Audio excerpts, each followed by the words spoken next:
Good evening and thanks for making us a part of your Saturday. I'm Elizabeth Transu. We begin tonight in the Capitol with just 2 weeks left in Montana's 2019 legislature. Key lawmakers sometimes find creative ways to revive favored bills or ideas that appeared to be dead. But today, a handful of state senators and citizens objected to this process and shined a light on it. MTN's Mike Dennison was there and files this report. Late Friday, a House committee killed an extensive proposal from Attorney General Tim Fox to toughen Montana's drunk driving laws. But by Saturday morning, an 81-page amendment had been prepared, including most of the DUI bill, to be jammed into a completely different bill, which was sitting in the Senate Finance and Claims Committee.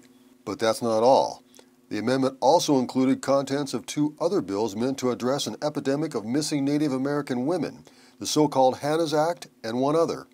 The idea was to make this new, huge hybrid bill must-pass legislation so it couldn't be voted down. Democratic members of the Senate panel objected. Even though I need to vote for Hannah's Act, I cannot do it with this DUI section in it. This is the democratic process that we're all elected and sworn to uphold, and now we're jamming a bill in there that's based in leveraging the lives of Native American women. It's disgraceful. It's an abuse of our power.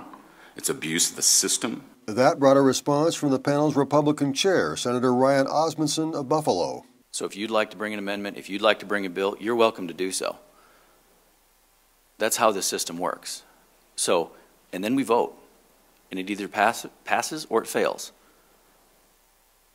I have good ideas at times, I have bad ideas at times. Senator Jacobson, you have good ideas at times and you have bad ideas at times, and we vote on those ideas. Democrats on the panel moved to separate out the language on Hannah's Act from the amendment, but Republicans voted that down. But after consulting further, Republicans relented and allowed that language to be removed. Yet a majority of the panel still amended the DUI language into the bill, passed it, and then consented to listen to public comment. John McDonald, a lobbyist for Montana newspapers, said the panel had violated Montana's constitutional right to public participation by not holding a scheduled hearing before the vote.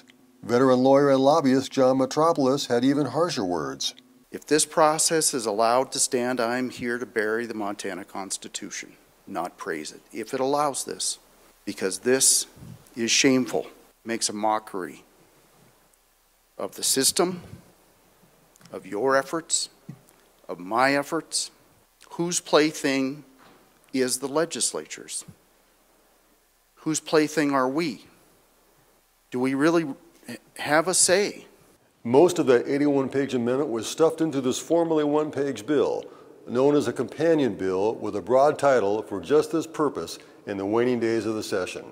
Several more of these companion bills remain in play. How might they be used? We don't know yet. At the Capitol, Mike Dennison, MTN News. The session is scheduled to wrap up by May 1st.